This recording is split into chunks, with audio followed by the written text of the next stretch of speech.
তুমি কে বাবা? আগে আমার নাম ধনঞ্জয়। শুনলাম আপনাদের নাকি লোকের দরকার। ও বড় খোকা, সেজ খোকা, বৌমারা শিগগির এসে দেখে যাও তাড়াতাড়ি কে এসেছে। কি হলো কি হলো, কি হয়েছে কি? এই এই যে বলছে এই চাকর থাকবে, এত শিগগির মশাই তুলে দিলে। তুমি দাঁড়াও বাবা, হ্যাংলামো করো না। চাকর নেই বলে একবারে যাকে সামনে পাবে তাকেই রাখতে হবে, একটু দেখে শুনে রাখতে হবে না? সহ্য বাবা। কোথা থেকে আসা হচ্ছে? এবারে কাউকে চেনো? আগে আমি তো সবাইকেই চিনি, তা আমাকে বোধহয়। তাদের কোনো সার্টিফিকেট আছে? আগে যাদের কাছে কাজ করেছো তাদের কোনো চিঠি ফিটি? চিঠি? ও, এই যে।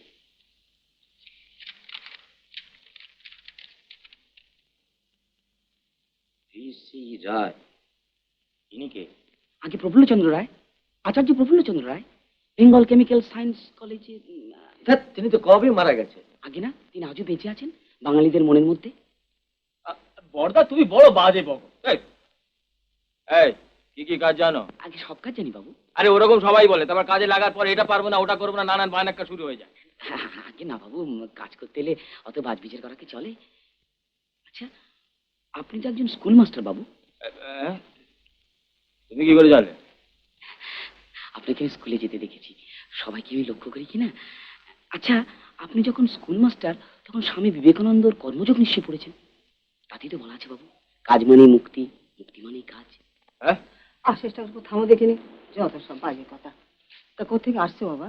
আগে উপস্থিত শশাশ্রম থেকে। হ্যাঁ, শশা? এই শ্মশান টশান নয় তো গো?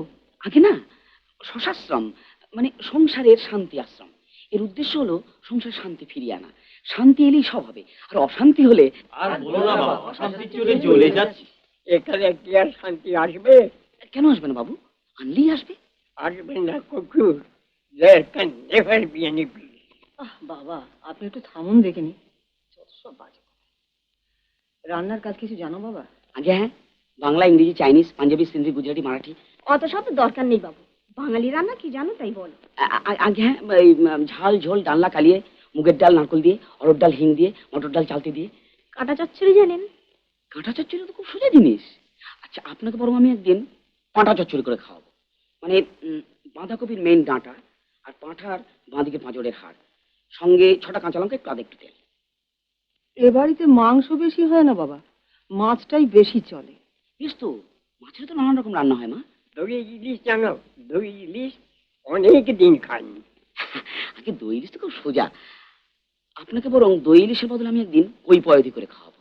কি? কই পয়দি? কই মাছ প্রযোগের পয়দি, খুব সোজা রান্না, সঙ্গে একটু জিরে আর শশা দিচ্ছি।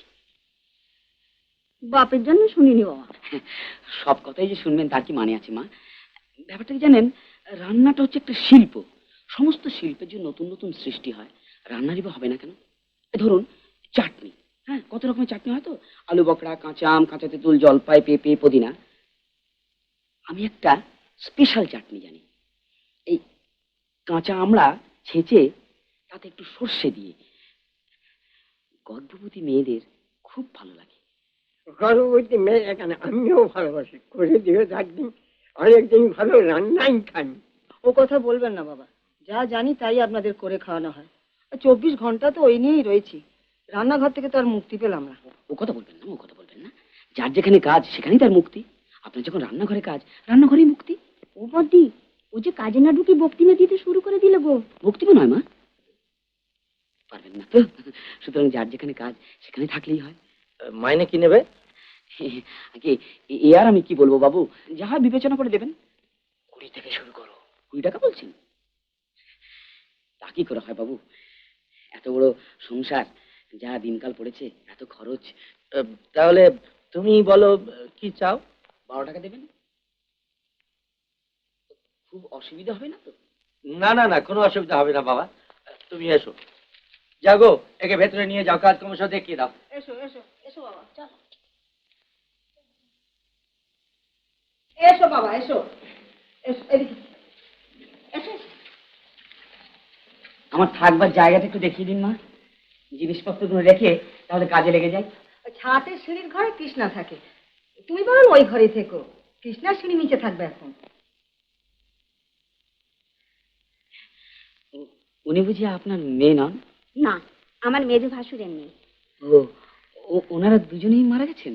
হ্যাঁ, আমাদের কাঁধে চাপিয়ে দুজনে নিশ্চিন্ত হয়ে স্বর্গে ঘুরে বেড়াচ্ছেন। আচ্ছা আচ্ছা আচ্ছা।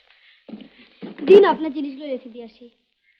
চাকর দেখো আপনি বলে, তুমিও যেমন দিদিমণি। আমি তাহলে একটা হাতে মুখে জল টল দিয়ে আসি মা। বাজার টাজার আপনাদের হয়ে গেছে? আরে বাবা, যে ভীষণ পেছল, কেউ কোনদিন পড়ে গিয়ে মাথাটা তো ফাটবে দেখছি। আর বলো না বাবা, রোজই একজন না একজন কেউ আচার খাচ্ছে। পরিষ্কার করার বোধহয় অসুবিধা আছে না? হ্যাঁ, এ বাড়িতে মেথর ঢোকার অসুবিধা আছে তো, তাই আর হয়ে ওঠে না। দুটো নারকলের মালা আছে?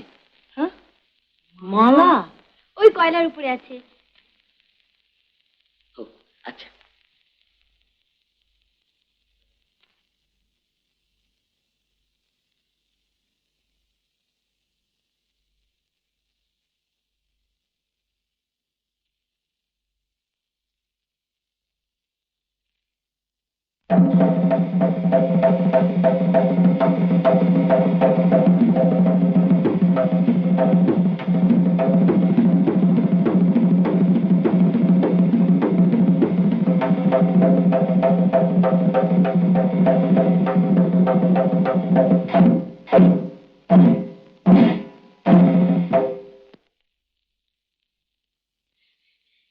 দেখুন মা, কিরম পরিষ্কার হয়ে গেছে।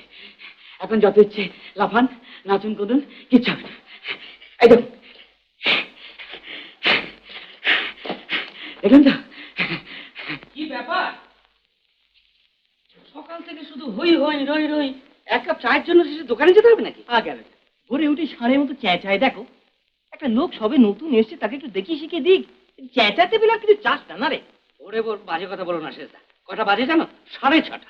কি হয়েছে? এসব অন্য অন্য বাড়িতে আর কিছু না হোক, অন্তত এক কাপ চা দেয়। আলাদা ডিম যেমন সেদ্ধ করে খাস, তুমি চাটাও করে নিতে পারিস। ব্যস্ত হলো না, তাই করবো। এখানে আগে আলি মেরেছো তো, এখন হয় না। এই জন্যই তো যত অনাচার। ধীরে ধীরে ছেলে মেয়েরা সব বিয়ের বদলে করে বেড়াবে। আর তুমি যদি এইভাবে ইয়াং জেনারেশন সম্বন্ধে কথা বলে শেষ তাহলে কাকা টাকা বলে কোনো রেসপেক্ট এক্সপেক্ট করবে না বলে দিলাম। বাবু, চা তৈরি।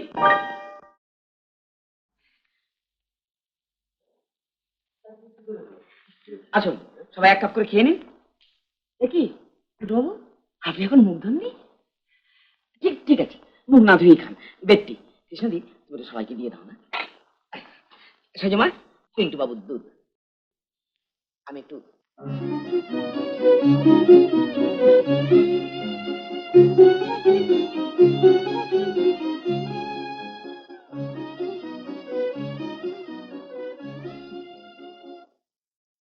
আসুন বাবু, আপনার চা। হ্যাঁ, এত ভোরে? ভোর কি বাবু, এখন তো 7:45। কাল থেকে আপনাকে আরো ভোরে চা দেবো, খান। দাঁড়ান, আগে আপনাকে একটু টেপাটেপি করে দিই।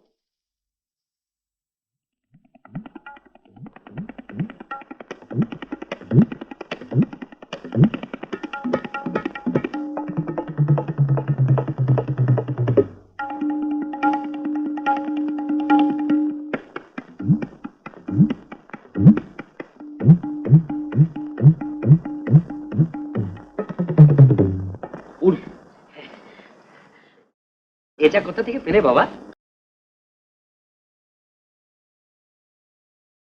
বলুন বড় মা, আজ কি কি রান্না হবে? তরকারি সব কেনা আছে বাবা, ও, মাছটা শুধু আনা হয় তা ঠিক আছে, আজকে নিরামিষ হোক, কাল থেকে আমি নিজে বাজার করবো। ওতে কি আছে বাবা? এতে আমার রান্নার জিনিসপত্র। এটা হলো মাংসের জন্য, এটা হলো মুরগির জন্য, এটা কি জন্য বলুন তো? পায়েসের জন্য। আটা খুন্তি আমাদের সাথে আছে বাবা, তবে এত সুন্দর নেই। হ্যাঁ। তুমি এসব কোথা পেলে বাবা? সে এক অদ্ভুত ব্যাপার মা। কৈলাসের পথে চলেছি মানস সরোবরে। চারিদিকে ধু ধু করছে বরফ, আর মাঝখানে কুলকুল করছে মানস সরোবর। সেখানে এক মায়ের সঙ্গে দেখা হলো, সাক্ষাৎ অন্নপূর্ণা। মা আমায় বললেন, যা সরোবর থেকে ব্রহ্মকমল নিয়ে আয়, তোকে একটু পায়েস করে খাওয়াই। নিয়ে এলুম। ছোট্ট একটা হাতা করে সে ব্রহ্মকমলের রেণু আর চমড়ি গায়ে দুধ দিয়ে আমায় পায়েস করে খাওয়ালো। খেয়ে মনে হলো অমৃত। আবদার করে বললাম, মা হাতাটা আমায় দিন। দিয়ে দিলেন। সে একটি হাতা ভেঙে এতগুলো হাতা গড়িয়েছি, ঠিক আপনাদের গয়নার মতো।